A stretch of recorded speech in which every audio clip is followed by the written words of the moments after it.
Positively Delivers, this is Dr. Gigi Disunga from I Can Change Project. Magandang Sunday morning sa lahat ng mga delivers natin. And it's the first time po tayo mapanood sa YouTube channel. Thank you very much. Please subscribe, click mo na po yan, Doc Gigi Disunga. Alright, so ngayon ay Sunday. Bago tayo magpunta ng church, I Can Change muna tayo. So by the way, doon sa mga gusto mag-order ng t-shirt, available na uli ang stocks natin. Plus meron pa tayong kasamang bag. So message lang kayo sa akin, I Can Change. Yan, alright. Okay, so ano nga ba yung causes ng money mismanagement? Dalawa kasi yan. So, isang personal money na nami-mismanage and second, business money na nami-mismanage. So, dito muna tayo sa personal money. Na bakit nga ba nami-mismanage natin yung pera natin? And when we say mismanagement, ito yung ito yung isa sa mga dahilan bakit tayo nananatiling may utang, wala tayong ipon, lagi tayong kinakapos, di ba? So, yung mga indicators na merong money mismanagement, okay? So, paano ba natin malulunasan yan? Para naman yung personal life natin, okay, maging matagumpay. Sabi ko nga, sa lahat ng mga tagumpay na gusto nating marating sa buhay, okay, those big success na gusto mong embrace, may mga requirements, may mga prerequisite, like, yan ang vlog ko kahapon when we went to Malolos, Bulacan. By the way, salamat sa HOI overruns. Thank you po. Okay, so, ano ba yung mga dahilan bakit tayo nagkakaroon ng money mismanagement, di ba? Or ano yung dapat muna nating ma-improve sa sarili natin? So, for example, bago tayo, sabi ko nga kanina, I was saying na if you want to be successful, may mga requirements. So, one of the requirements, kailangan yung personal money mo muna, maayos mo. Okay? Kasi pagka hindi mo ma-perfect yan, or somehow ma-manage na mabuti ang yung personal money, paano pa yung business money, di ba? Kaya nga, 2 days ago, 3 days ago, may kino-coach ako. Sabi niya, lagi na lang bumabagsak ang business ko, or ano. Sabi ko, stop ka muna mag-business. You sit down, tinan mo, alin ba yung common mistake mo sa mga previous business mo? Ano ba talaga yung mali? Ano yung kulang, di ba? So, kailangan matrace mo yun eh.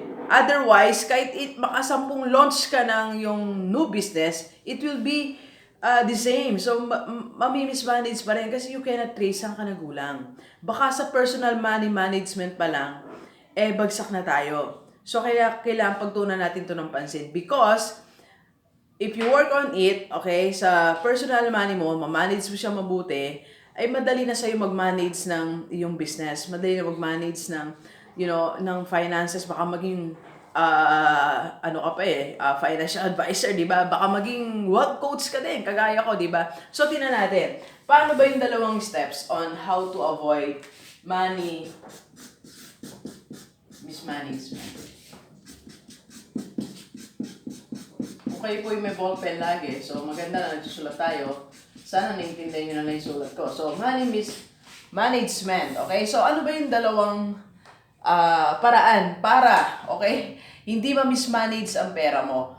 Do you know na, di ba, in-expect natin ngayon na magtipid, na naman. So, it's not about pagtitipid, okay? Kung inaasahan nyo na sasabihin ko sa inyo magtipid, hindi natin ina-advocate yung pagtitipid, okay? Never natin sinasabi sa mga tao na magtipid po kayo. So, hindi natin yan sinasabi, okay? So, kaya wag nyo yung expect sa ating video, alright? So, instead, eto yon. So, bago dumating ang pera mo, dapat meron ka ng plan. I call it plan. I don't call it budget. I don't call it pagtitipid. I don't call it anything na gustong itawag ng mga mga financial advisor, mga other financial coach or life coach, alright? Because I am your wealth coach, alright? Magkaiba kasi yung how to be rich and how to be wealthy. Ang wealthy kasi, you're building it. Yung richness kasi, yung pagkakaroon mo maraming pera, that's, ang measurement nun yung dami ng pera mo. Pero yung wealth, ang measurement no, yung steady multiple sources of income. Yun tayo, okay? That's why I'm a wealth coach, okay? So I'm teaching people on how to build sources of, solid sources of income to be wealthy.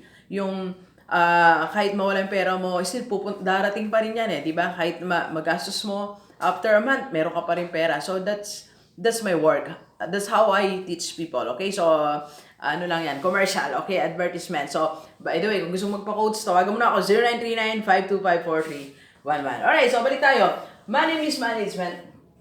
Okay. So, number one, para hindi ka ma-mismanage mo, di mo ma-mismanage ang pera mo, i-plan mo na. Okay? Ano-ano mga ipa-plan mo? Unang-una yung sweldo mo. Alright? So, bago dumating ang sweldo mo, meron ka ng plan saan mo dadalhin. Okay? Ang minsan kadalasang problema natin sa sweldo natin, okay? Dumating ang sweldo mo. Siyempre, darating na yung mga nagbabayad sa mga nangungutang nautangan natin. Bayad, di ba? Parang minsan, binibiro ko yung mga, yung mga tao. Sabi ko, ba't pag sweldo lakaran kayo ng lakaran, di ba? Kasi nga, nagbabayaran tayo ng utang, di ba? Bayad dito, bayad doon. So, and after that, pag kaya magbayad, may mga pupunta sa'yo, di ba? Dahil sweldo, yan na sila. So, mag-aalok sa'yo ng ganito, mag-aalok ng ganito. Yayayain ka sa mall, yayayain ka sa kain sa labas. So, ikaw naman, dahil ka sa sweldo, feeling mo may pera ka, okay? So, you are spending that money.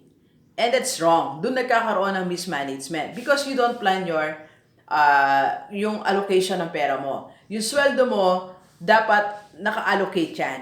Okay? So, for example, 10% of course sa tithes, 10% sa savings mo, or at least 10%, I don't know kung paano mo hatiin. For investment, di ba?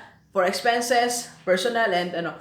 So, meron kang plano. So that pagdating ng pera mo, pag may nag-alok sa'yo, na bumili ka ng Tupperware, uso pa ba yung Tupperware? Mga Avon and ano, sasabihin mo na, tinakulis na, oops, not included in my plan. Okay, wala sa plan. So, X. Alright? So, may iwasan mo yung mismanagement. Ang mismanagement kasi ng pera, nagsisimula yan when you are overspending money doon sa mga bagay na hindi mo naman kailangan. Kasi minsan, di ba, doon pa tayo sumosobre sa hindi natin kailangan. Yung kailangan natin, hindi natin minsan nabibigyan ng pansin, di ba? Di ba, yung minsan yung mga basahan yung madudumi na, yun hindi nyo mapalitan, panay bili ng maliliit na tabo. Hindi, joke lang. Ba't ba napasok yun? Okay? So, what I'm trying to say is, yung nahuhuli kasi yung plan. Dumating na-overtaken tayo di ba? Dumating na yung pera, doon ka palang magpaplano. Doon ka palang uuwi. Pagkayari mo nang gumastos sa lahat-lahat ng mga bagay, pag uwi mo, doon palang isusulat. So, eto pala, ay naku, nagastos mo na. Wala na, di ba? Late na yung planning mo. So, 2 days before, dapat nakaplan ka na sa sweldo mo. Okay? And second na pinaplan mo dapat, yung mga bonus natin. Di ba? Ang mga bonus, one of the, hindi na yan kasama sa budget. Okay? Kaya ang bonus, hindi siya sinasama sa daily budget. Okay? One time, I was asked by one of our teachers, sabi niya, Dok, ano ba ang dapat gawin sa bonus? Nakakatuwa kasi alam niya na yung bonus may dapat puntahan. Di ba? Bonus mo, incentives mo, dapat meron niyang puntahan. Di ba? So, dapat pinaplan mo na rin. Okay? Saan ba dadalhin yan? So, yan ang mga dapat dinadala sa mga investment. Yan ang mga dapat dinadala sa small business, di ba? Ako, I admire one people, isa sa mga nakakausap ko, alam nyo yung mga bonus niya, iniipon niya, ngayon meron na siyang maliit na negosyo. So, kumikita na yung pera niya. Then, binalikan niya ako, sabi niya, Dok, ito na yung pera ko, ano nang gagawin kung pwedeng expansion na siya, di ba? So, nakakatuwa. So, from bonus, nagkaroon siya ng business. So, ganon, kasi nakaplan Bago dumating yung bonus niya, pinlano niya na. Alam niya na when he will be receiving 15,000, so saan niya dadalhin yung 15,000? So unlike yung mga may money mismanagement, so dumating si bonus, si 15,000, hindi niya alam kung anong gagawin niya. Hindi ready. Hindi ready yung isipan. Di ba? Hindi ready yung plan. Kaya nahirapan siya.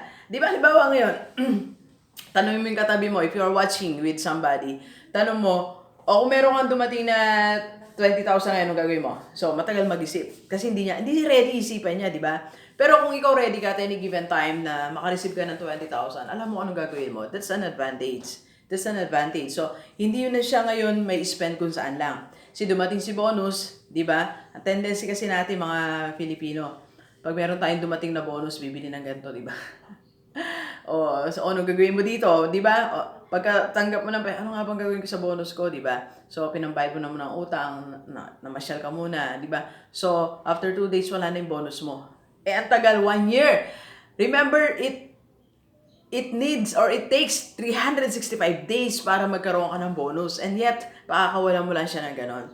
So, have planning, okay? So, next is yung mga, ano natin, ito yung mga tinatawag natin na, payback money or let's say, i-term na lang natin siyang retirement money. So, ito yung mga natatanggap natin sa mga companies natin pag finish contract na tayo, ano may tawag natin dyan, o yung mga binibigay sa atin, di ba, sa mga private companies or doon sa mga nasa ibang bansa.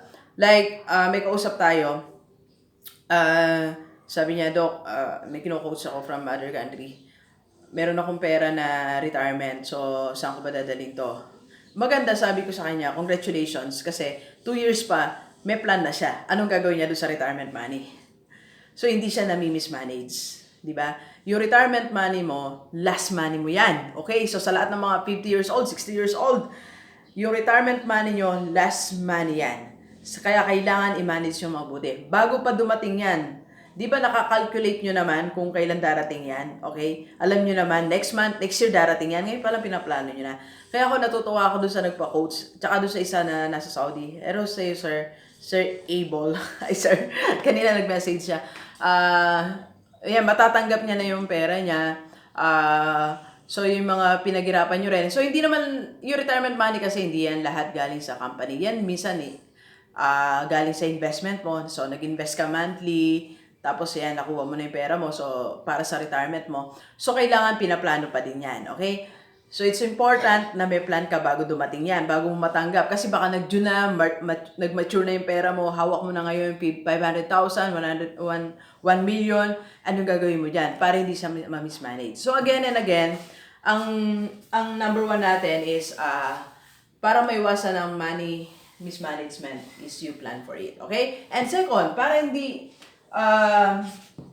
alright, para hindi magkaroon ng money mismanagement, you need this, okay? So, you need additional sources or source of income, okay? Why additional na naman, Doc? Ganito kasi, one of the causes ng mismanagement is konti talaga yung pera mo, okay? Kahit gano'n mo siya iplano, abutin ka mo ng ating gabi kaka-compute, yung 10,000, 15,000, mahirap talaga siyang pagkasyain. Kaya talaga hindi siya aabot. Kaya talaga sa katapusan, or 2 days before the sweldo, nagkakaroon ka na ng utang. Kasi talagang mahirapan kang i-manage yung pera na yan, okay? So, anong gagawin natin? Anong gagawin mo, di ba? Kahit na mag-hire ka pa ng accountant to balance your money, hindi siya ubra. So, ang gawin mo na lang ngayon, kaya ka nagkakaroon ng utang. Minsan din, hindi dahil magastos ka eh. Minsan, talagang kulang. Di ba? Try to sit down. Isipin mo, magkano expenses ng family mo? Magkano yung income mo? Di ba? Negative. Ano talaga eh, hindi siya balance eh. Ito yung out, ito yung pa-in. So, paano? Hindi siya balance. Kaya nagkakaroon ng tingin mo mismanagement, pero it's not mismanagement. Kulang talaga ang pera mo. So, what are you going to do? Ang pwede mong gawin dyan, stop writing everything. Okay? Talagang kulang. So, ang pwede mo na lang gawin is additional source of income. Magkaroon ka ng additional source of income. Yan naman ang tinuturo ko lagi sa mga delivers natin. Kahapon nga, sabi ng sa HOI, sabi ni ma'am sa akin, salamat Doc kasi ang iba ang tinuturo mo sa ibang mga financial advisor or sa mga YouTuber, sa mga financial vlogger, iba yung tinuturo mo. Kasi sila, tinuturo nila magtipid. So, ikaw naman, add other source of income. Expand your business. So, yun kasi, sa akin yun talaga, hindi yung mababago. Kasi nga, yung source mo, sabi nila, di ba, live within your means. Ako, don't live within your means. Increase your means. Hindi nga kasi, di ba? Tinan mo yung pamilya mo, stretch na, nagtitipid na. Lahat kayo nagtipid na, hindi nga kasya. So, stop budgeting your money. Ang dapat mong gawin, mag-add ka ng source of income.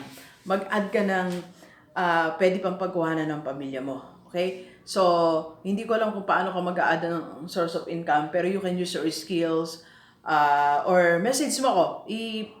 Tulungan kita how to start adding other source of income. Kasi marami tayong pwedeng multiple source of income. Hindi lang natin nadi-discover. Hindi mo lang alam, pero sabi nga ni Bishop T.D. Jakes, lahat ng mga gifts na binigay sa iyo ni Lord, pwede maging source of income.